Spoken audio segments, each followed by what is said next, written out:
पढ़ेंगे conformational isomers of normal butane. जो भी नॉर्मल ब्यूटेन के कन्फर्मर्स बनते हैं, रोटामर्स बनते हैं, कन्फर्मेशनल जो आइसोमेरिज्म है वो आज हम पढ़ेंगे और इसमें बहुत से डिटेल के जो कॉन्सेप्ट हैं वो भी हम पढ़ेंगे इंशाल्लाह। और उसके साथ साथ एमसीक्यूज भी करेंगे। लेकिन आपको क्या करना है कि आपको पूरा का पूरा वीडियो मेरा जो है वो देखना है ताकि आपको पता चले कि conformation isomers of normal butane के क्या हैं और इसमें क्या लॉजिक है, कौन से रीजंस हैं। रीजन में भी मैं बताऊंगा आपको। और conformational isomers of normal butane के कितने बनते हैं, कितनी स्ट्रक्चर बनती है और कितनी एनर्जी होती है, एनर्जी डायग्राम भी हम बनाएंगे। तो आइए आज पढ़ते हैं conformational isomers of normal butane. तो ये जो ब्यूटेन का ये जो स्ट्रक्चरल फार्मूला है ये है CH3 CH2 और ये CH3। तो सबसे पहले ये जो CH3 है और ये CH2 है, सॉरी ये OCH2 ये CH3। ये नॉर्मल ब्यूटेन, ये नॉर्मल ब्यूटेन यानी कि स्ट्रेट चेन में जो ये नॉर्मल ब्यूटेन है 4 कार्बन 1 2 3 4। तो ये स्ट्रक्चरल फार्मूला नॉर्मल ब्यूटेन का। अब देखना है इसमें जो रोटेशन हो रही है डिफरेंट एंगल पर वो कैसे हो रही है। सबसे पहले ये जो कॉन्सेप्ट है आपका कि ये जो दो CH2 और CH3 इनको हम इकट्ठा करते हैं। ये जो है ये एक इथाइल ग्रुप है। This one is the ethyl group, ये इथाइल ग्रुप है। और ये दो हैं ये CH3 और CH2 यानी कि कार्बन और हाइड्रोजन ट्वाइस में ये एक और इथाइल ग्रुप है। इसको पढ़ने के लिए हमें इनको मर्ज करना होगा, CH2 और CH3 को इन दोनों को भी मर्ज करना होगा। ये इथाइल ग्रुप है, ये भी इथाइल ग्रुप है। अब क्या होगा, ये दो इथाइल ग्रुप हैं वो एक दूसरे के रिस्पेक्ट में रोटेट करेंगे डिफरेंट एंगल पर और डिफरेंट स्ट्रक्चर्स बनाएंगे। तो उसकी हम स्टडी करेंगे बाय द न्यूमन प्रोजेक्शन। तो ये जो इथाइल ग्रुप है और एक दूसरा ये इथाइल ग्रुप है, ये क्या करेंगे एक दूसरे के रिस्पेक्ट में रोटेट करेंगे। तो रोटेट तो करेंगे लेकिन बाय द ये जो कार्बन और ये कार्बन है इनके बीच में जो बॉन्ड है इस बॉन्ड के थ्रू ये रोटेट करेंगे। इथाइल ग्रुप ये वाला और ये वाला इस कार्बन कार्बन का जो बीच में बॉन्ड है इसके थ्रू ये क्या करेंगे रोटेट करेंगे और डिफरेंट स्ट्रक्चर बनाएंगे। तो सबसे पहले तो इथाइल ग्रुप हमने समझे हैं, इनको मर्ज किया है और इसकी अब रोटेशन देखेंगे। तो रोटेशन देखेंगे लेकिन उससे पहले ये जो अगर मैं यहां से खड़ा होकर देखता हूं तो ये जो कार्बन है this carbon is near to the me, ये मेरे करीब है। और उसके बाद मैं ये भी कह सकता हूं कि ये जो कार्बन ये फ्रंट है, मेरे फ्रंट में ये कार्बन, और ये जो पिछला ये कार्बन है ये रियर है। तो ये जो this one is front carbon, this one is front carbon. तो ये क्या होगा, ये रियर कार्बन होगा, ये रियर है और ये फ्रंट है। तो अगर मैं यहां से देख रहा हूं तो ये क्या है फ्रंट कार्बन है और ये रियर होगा, ये पिछली साइड वाला और ये सामने वाला। अगर मैं यहां से देखूंगा तो ये क्या होगा, ये फ्रंट हो जाएगा और ये रियर हो जाएगा। तो अभी मैं इस तरीके से ये जो फ्रंट है कार्बन उसको ले रहा हूं। फ्रंट को हम कैसे लिखेंगे, फ्रंट को हम लिखेंगे डॉट में, इसमें डॉट में। अभी हम जा रहे हैं न्यूमन प्रोजेक्शन पे। तो न्यूमन प्रोजेक्शन के थ्रू ही हम बता सकते हैं। न्यूमन प्रोजेक्शन किसका, conformational isomers of normal butane का। तो इसके अलावा हम पढ़ रहे हैं नॉर्मल ब्यूटेन का जो कन्फर्मेशनल आइसोमर्स है लेकिन by the help of Newman projection. तो ये जो ये कार्बन है ये हम इसको फ्रंट वाले को इस डॉट से शो करा रहे हैं। तो इसके जो भी स्ट्रक्चर बनेगी वो कैसे बनती है, ये जो कार्बन है इसके दो हाइड्रोजन है, तो ये एक हाइड्रोजन है और दूसरी ये हाइड्रोजन है। और CH3 मिथाइल ग्रुप भी है ऊपर से, ये भी CH3 है।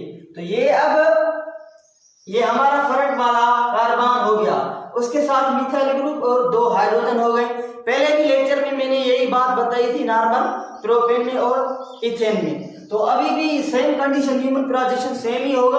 तो अब क्या होगा, ये दूसरा कार्बन रियर वाला हम शो करेंगे बाय द सर्किल के हिसाब से। ये जो होगा ये सर्किल वाला कार्बन होगा, this one is the rear carbon, और ये जो डार्क वाला कार्बन है ये हमारा फ्रंट वाला कार्बन है। तो अब ये जो मिथाइल ग्रुप है ये इसका है, और जो दो हाइड्रोजन है इसकी ऐसे है, और ये भी हाइड्रोजन है।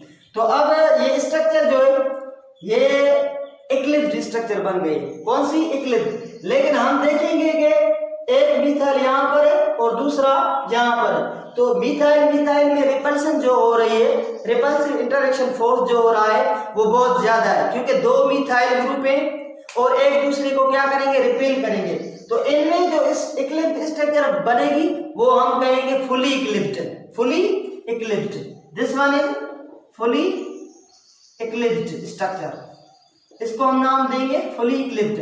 अब क्या होगा कि टॉर्जनल स्ट्रेन, बात याद रखिए, टॉर्जनल स्ट्रेन को हम दूसरा नाम क्या देते हैं, repulsive interaction between the two groups. यहाँ पर किसके बीच में हो रही है, मिथाइल और मिथाइल के बीच में हो रही है, और यहाँ पर हाइड्रोजन और हाइड्रोजन के बीच में हो रही है, और ये क्या है, ये भी हाइड्रोजन और हाइड्रोजन के बीच में हो रही है। तो ये हो गया ये CH3, और ये जो हाइड्रोजन है इनके बीच में, मिथाइल और मिथाइल के बीच में, इन दो हाइड्रोजन के बीच में और इन दो हाइड्रोजन के बीच में हो रही है। तो ये रिपल्सिव इंटरेक्शन की वजह से, टॉर्जनल स्ट्रेन की वजह से क्या होगा, इनमें रिपल्शन होगी। तो रिपल्शन होने की वजह से ये रोटेट करेंगे, एक ना एक दूसरे को क्या करेगा, रिपेल करेगा, तो दूसरा मूव करके चला जाएगा। तो दूसरी स्ट्रक्चर बनेगी 60 डिग्री पर, और ये जो मिथाइल है ये इस मिथाइल को रिपेल करेगा तो ये यहाँ पर आ जाएगा, और ये जो हाइड्रोजन है इसको रिपेल करेगा, ये भी यहाँ पर आ जाएगा, और ये जो हाइड्रोजन है ये हाइड्रोजन ये इसको रिपेल करेगा, ये भी यहाँ आ जाएगा। तो एक दूसरी स्ट्रक्चर बनेगी।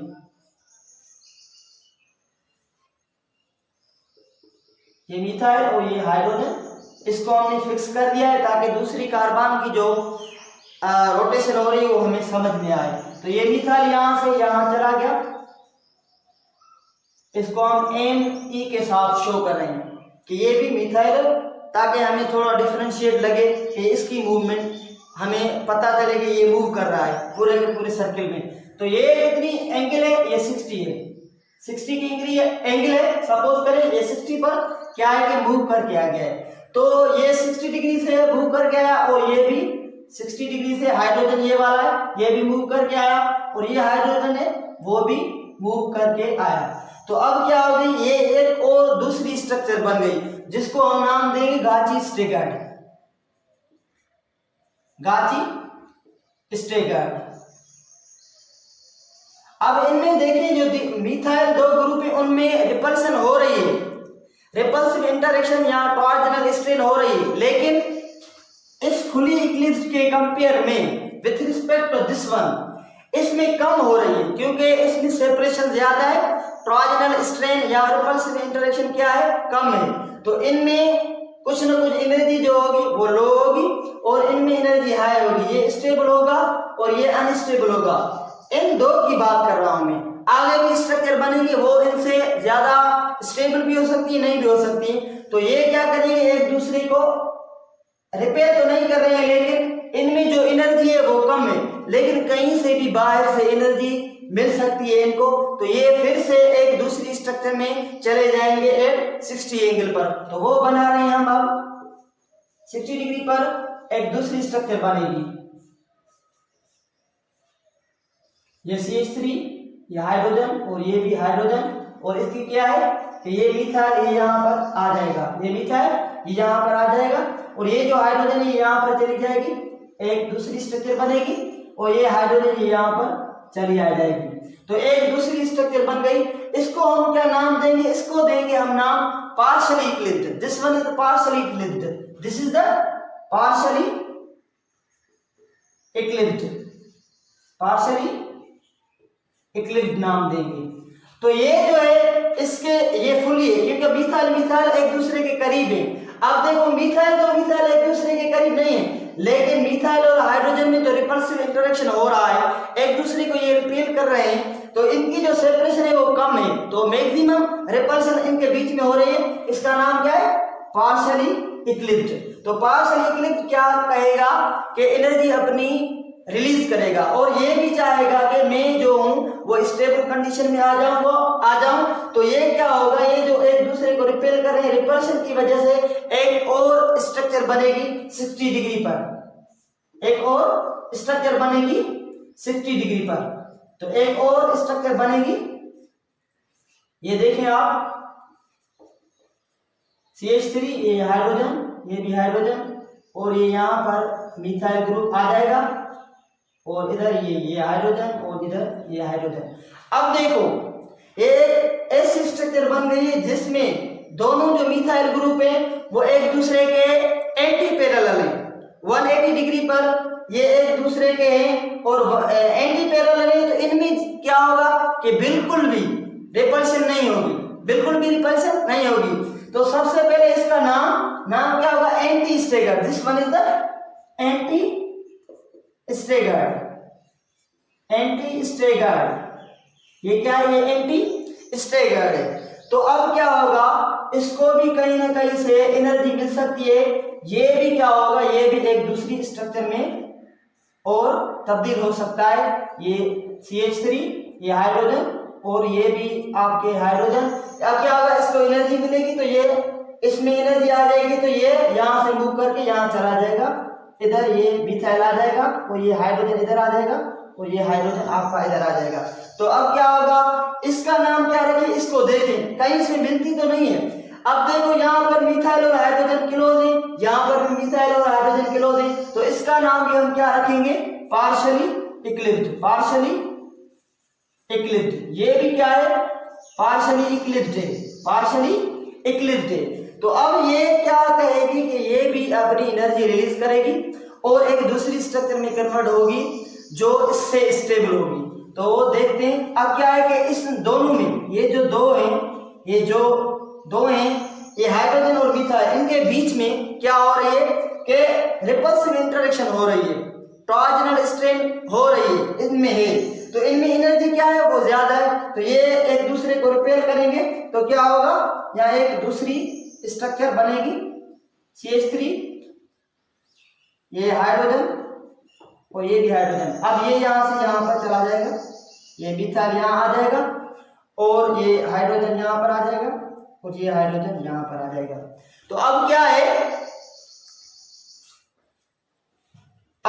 कि ये जो मिथाइल है ये यहां चला गया। अब इसको भी एनर्जी मिल सकती है, इसको भी एनर्जी मिल सकती है, ये इसमें ही कन्वर्ट हो जाएगा। लेकिन पहले इनका नाम क्या होगा? ये देखो गाची स्टैगर्ड दूसरी स्ट्रक्चर बन रही है। ये मिथाइल और मिथाइल 60 डिग्री पर है, रिपल्शन कुछ ना कुछ कम है, तो ये भी इधर ही आ गए 60 डिग्री पर। तो इनका नाम क्या है? ये भी क्या कहलाएंगे? गाची स्टैगर्ड, ये भी गाची स्टैगर्ड होंगे।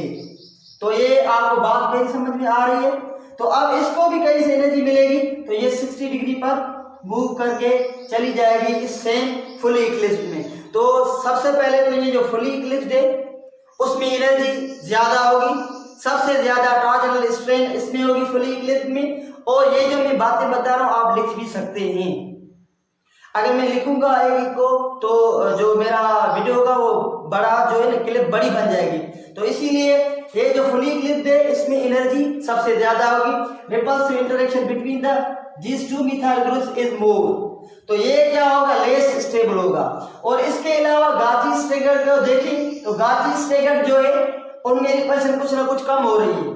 तो सेपरेशन हो गई इन दो हाइड्रोजन के बीच में, इन दो हाइड्रोजन के बीच में, और ये जो दो मिथाइल ग्रुप है इनके बीच में भी रिपल्शन कम हो रही है। तो ये इसके अलावा कुछ ना कुछ ज्यादा स्टेबल होगा और एनर्जी इसमें कम होगी।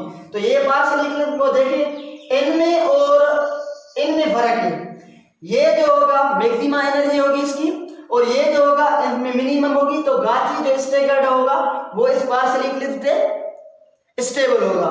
इसमें क्या है? इसमें भी टॉर्जनल स्ट्रेन है और इसमें टॉर्जनल स्ट्रेन नहीं है। तो अब देखें तो हम ये कह सकते हैं कि ये जो फुली इक्लिप्स्ड है ये A, इसको हम नाम दे रहे हैं, ये बी और ये सी और ये है हमारा डी और ये है ई और ये एफ। तो अब देखें कि एनर्जी, अगर एनर्जी की और स्टेबिलिटी की बात, तो स्टेबिलिटी जो ऑर्डर है, स्टेबिलिटी ऑर्डर वो कैसे था कि सबसे ज्यादा जो स्टेबल थी वो थी हमारी एंटी स्टैगर्ड। तो एंटी स्टैगर्ड डी थी, D is more stable than the. हमारी जो बी और एफ थी, दो स्ट्रक्चर थी वो सेम थी, बी और एफ गाची स्टैगर्ड दोनों सेम थी, वो स्टेबल होंगी, फिर से ज्यादा स्टेबल होंगी, मोर स्टेबल देन दी हमारी पार्शियली इक्लिप्स। तो पार्शियली इक्लिप्स कौन थी? सी और हमारी सी और एफ ई थी, ई हमारी थी, दो थी। तो उसके अलावा ये जो होंगी ये ज्यादा स्टेबल होंगी देन दी हमारी स्ट्रक्चर थी जो फुली इक्लिप्स्ड, वो कौन सी थी? वो हमारी थी ए। तो ये एक होगा इनमें क्या, ये इनमें क्या होगा कि ये इनमें स्टेबिलिटी ऑर्डर होगा। और आप ऐसे भी कह सकते हैं ये क्या है कि डिक्रीजिंग ऑर्डर है, यहां से ये डिक्रीजिंग ऑर्डर कहलाएगा, डिक्रीजिंग ऑर्डर। तो ये डिक्रीजिंग ऑर्डर है, यहां से ये लो हो रही है, लो हो रही है। अगर इंक्रीजिंग ऑर्डर पे लिखेंगे तो कैसे लिखेंगे? A is more stable than the, A is less stable than the C और ई, सी और E is less stable than the B और एफ, क्योंकि ये सेम स्ट्रक्चर थी, ये भी सेम स्ट्रक्चर थी, इनकी एनर्जी सेम थी, तो ये भी लेस स्टेबल होगी देन दी डी। तो ये हमारा क्या होगा? ये हमारा यहाँ पर ये जो डायरेक्शन है ये क्या बता रहा है? Increasing order. ये क्या बता रहा है हमें? Increasing order. तो लास्ट में हम एमसीक्यूज भी करेंगे इसके, लेकिन उससे पहले क्या है, एनर्जी डायग्राम वगैरह और इसके रीजन भी देखेंगे। तो सही है, अब क्या करेंगे हम, इसका रीजन भी देखेंगे कि ये जो फुली इक्लिप्स्ड है, ये जो हमारा फुली इक्लिप्स्ड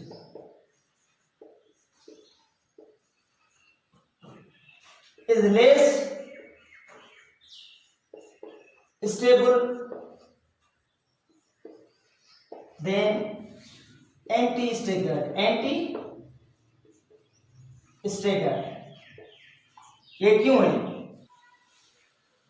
ये जो है ये ज्यादा क्यों है? ये एंटी स्टैगर्ड स्टेबल क्यों है? तो इसका रीजन ये है, हम लिख रहे हैं, because in fully eclipsed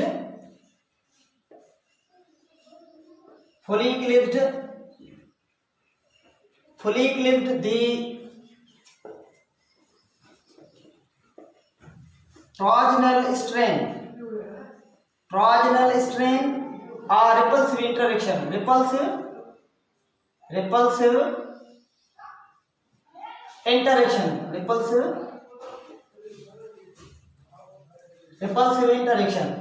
torsional strain or repulsive interaction between methyl groups, methyl जो दो मिथाइल थे, methyl groups is high, so their energy is high and an anti-staggered form जो बन रहा था हमारा anti-staggered form the torsional strain between two methyl groups is zero। कुछ ना कुछ होगा, लेकिन उसको हम नेग्लिजिबल लेंगे तो वो जीरो हो जाएगा। जो टॉर्जनल स्ट्रेन हो रही थी या रिपल्सिव इंटरेक्शन वो बिल्कुल भी नहीं हो रही थी। क्यों नहीं हो रही थी? कि 180 डिग्री पर दोनों मिथाइल ग्रुप से एक दूसरे को रिपेल नहीं कर सकते थे। तो ये जो एंटी स्टेगर्ड है वो इस लिहाज से क्या है कि इस लिहाज से ये स्टेबल है, और जो फुली क्लिप्ड है वो कम है, स्टेबल कम है, और उनकी जो एनर्जी है वो बढ़िया है, जो है वो इंक्रीज है, और इसके हिसाब से जो फुली क्लिप्ड होगा वो लेस स्टेबल होगा। और जो दो हैं एंटी पार्शियली क्लिप्ड और गाची स्टेगर्ड, उनमें से क्या होगा, उनमें से भी यही रीजन लिखेंगे आपके एंटी गाची स्टेगर्ड जो है गाची स्टेगर्ड उसमें एनर्जी कम है, क्योंकि उनमें जो रिपल्शन हो रही है वो नहीं हो रही है, ट्रांजिशनल स्ट्रेन नहीं हो रहा है, और जो पार्शियली क्लिप्ड है उनमें रिपल्शन हो रही है, ट्रांजिशनल स्ट्रेन है between the methyl and hydrogen में जो उसमें हो रही थी वो आपको पहले ही बताया, तो उसका भी ऐसे ही आप रीजन लिख सकते हैं। तो अब चलते हैं एनर्जी डायग्राम पर। एनर्जी डायग्राम पे तो स्टूडेंट्स आप देख रहे हैं ये 18.8 है किलो जूल पर मोल की एनर्जी, ये एनर्जी का है, और ये जो एंगल ऑफ रोटेशन है 0 पर 60, 120, 180, 240, 300, 360। तो ये डिफरेंट स्ट्रक्चर जो बन रही थी, तो सबसे पहले जो फुली इक्लिप्स बन रही थी उसकी एनर्जी सबसे ज्यादा है, 18.8 किलो जूल पर मोल है फुली इक्लिप्स जहां पर थी। तो उसके बाद जो हमारी स्ट्रक्चर बन रही थी वो गाची स्टेगर्ड थी, उसकी एनर्जी जो है 3 है, यहाँ पर बन रही थी। जब हम गाची स्टेगर्ड से दोबारा जा रहे थे तो वो पार्शियली इक्लिप्स थी, पी फॉर पार्शियली, और ये इक्लिप्स, तो ये 8.8 पर बन रही थी किलो जूल पर मोल में, ये एनर्जी किलो जूल पर मोल में। तो ये जो अब आ रही थी 180 पर, तो एंटी स्टेगर्ड बन रहा था, इसकी एनर्जी देखो सबसे कम है, सबसे कम है, 0 है इसकी एनर्जी। तो एंटी स्टेगर्ड इसलिए ये स्टेबल है। तो ये अब इसको कहीं से एनर्जी मिल सकती है, तो अगर इसको एनर्जी मिल भी गई तो 8.8 पर क्या होगा, पार्शियली इक्लिप्ड हो जाएगा, और फिर इसको भी अगर एनर्जी ये रिलीज कर रहा है इतनी एनर्जी 8.8 से और 3 के बीच में इतनी एनर्जी रिलीज कर रहा है, तो ये फिर से क्या होगा, गाची स्टेगर्ड हो जाएगा 300 डिग्री पर। तो 300 डिग्री पर ये गाची स्टेगर्ड होगा, आपसे इसको एनर्जी मिल सकती है, तो ये भी फिर से चला जाएगा फुली इक्लिप्स में, ये फुली इक्लिप्स में जा सकता है। तो ये हमने देखी थी जा भी सकता है, अगर इसको एनर्जी मिल सकी तो ये क्या होगा, 360 पर ये चला जाएगा। तो ये एनर्जी डायग्राम है नॉर्मल ब्यूटेन का जो हमने न्यूमन प्रोजेक्शन पढ़ा। आई होप कि आपको ये समझ में आ गया होगा। अब क्या है, अब कुछ ना कुछ एमसीक्यूज करते हैं इसके। Which one is least stable, तो आप क्या कहेंगे, ये 1 नंबर सवाल है, तो इसकी जो ए स्ट्रक्चर है वो ये है,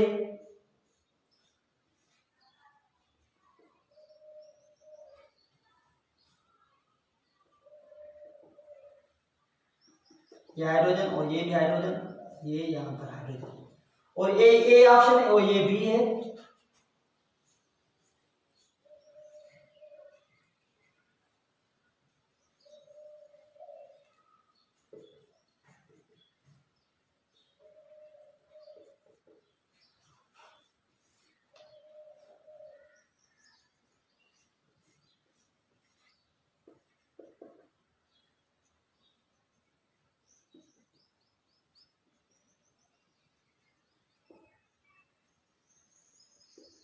और ये डी ऑप्शन है आपका।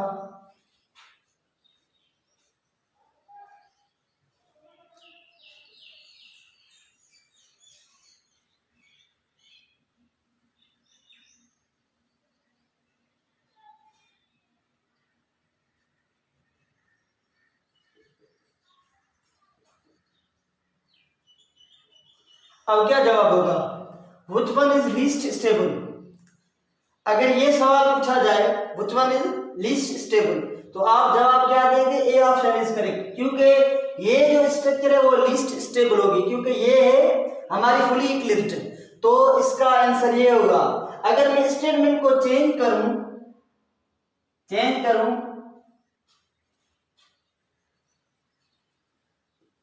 कि ये पूछूं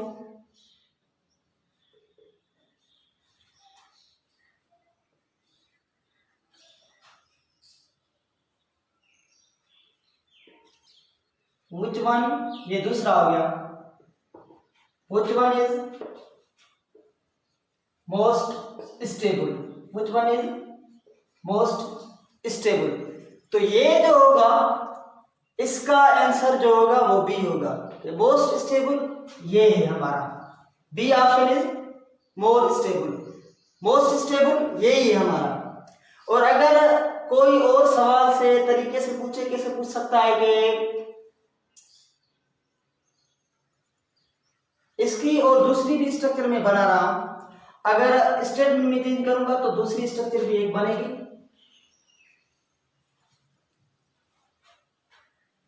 ये तीसरा सवाल,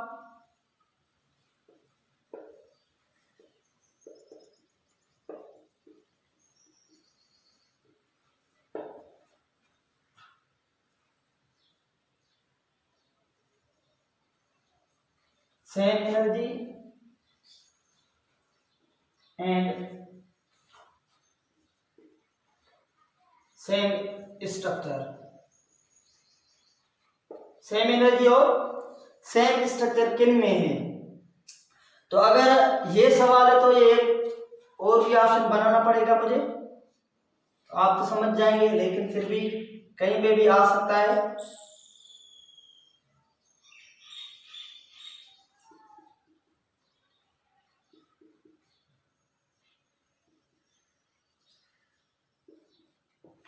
अगर ये ऑप्शन और भी आ जाएंगे। एफ स्टेटमेंट को समझिए, वो जो आप दिखा रहे हैं same energy and same structure, same energy किन में, A option, B C D E F and G. सबसे पहले तो आपको पता होना चाहिए कि सेम एनर्जी और सेम स्ट्रक्चर पूछ रहा है कि जो ऑप्शन होंगे जिसमें बोथ होगा वो होगा, लेकिन ऐसा कोई भी ऑप्शन ऊपर में से नहीं है कि जिसमें एनर्जी जो है वो जो सेम और बोथ के हिसाब से कौन सा हो सकता है। ए तो सेपरेट है, बी भी सेपरेट है, सी भी सेपरेट है, डी भी सेपरेट है, ई भी सेपरेट है। अब क्या होगा, ये इसको एफ को देखेंगे, बोथ डी एंड ई। अब ये होना तो यही है ना, या तो ये है जी, बोथ ए एंड सी, तो ये होंगे, तो ऊपर वाले नहीं हो सकते। लेकिन ऊपर वाले क्या है, इस क्वेश्चन में ऊपर वालों को देखना है, कंपेयर करना है एक दूसरे को। तो ये ए और कौन से, ए और सी, तो ए और सी एक स्ट्रक्चर नहीं है, इनकी एनर्जी डिफरेंट है, क्योंकि ये जो स्ट्रक्चर है वो कौन सी है, ये फुलीकृत और ये है हमारी पार्शियलीकृत। तो ये दोनों स्ट्रक्चर सेम नहीं है, इनकी एनर्जी भी सेम नहीं है, तो ये नहीं होगा। अब देखते हैं, ये तो कॉमन सेंस ये होगा, लेकिन फिर भी देखते हैं बोथ डी एंड ई। अगर मैं ये भी कह दूं कि जी आए नन हो जाए तो फिर क्या करेंगे, फिर तो देखना पड़ेगा ना। पहले तो आप लगा सकते हैं ये नहीं है तो ये होगा, लेकिन यहाँ पर नन आ जाए तो फिर देखना होगा कि बोथ डी एंड ई। तो डी कौन सी है, डी ये कौन सी स्ट्रक्चर, ये है हमारी गाजी स्टेगर। तो इसमें दो मिथाइल ग्रुप एक दूसरे के करीब हैं, करीब यानी कि है तो इनमें रिपल्शन कम है, प्रोजेक्शन कम है, लेकिन एक दूसरे के करीब है, स्ट्रक्चर को देखना है। तो इसको देखें, इसको भी ये मिथाइल ग्रुप सेम ही है 60 डिग्री पर, यहाँ भी और यहाँ पे भी 60, तो इनकी जो एनर्जी ई वाली है और डी इसकी सेम होगी। तो इसका ऑप्शन जो होगा वो एफ होगा, F is correct, F option is correct. तो ये ऐसे सवाल आ सकते हैं इनमें से। तो आई होप आपको समझ आ गया होगा, लेकिन ये जो है ऐसे सवाल आ सकते हैं। आई होप कि आपको ये बातें समझ में आ गई होंगी। लेकिन इसके अलावा अगर आपने मेरा चैनल सब्सक्राइब नहीं किया है तो सब्सक्राइब कर दें, ताकि आपको अगली भी वीडियोस मेरी मिल सके। खुदा हाफिज़।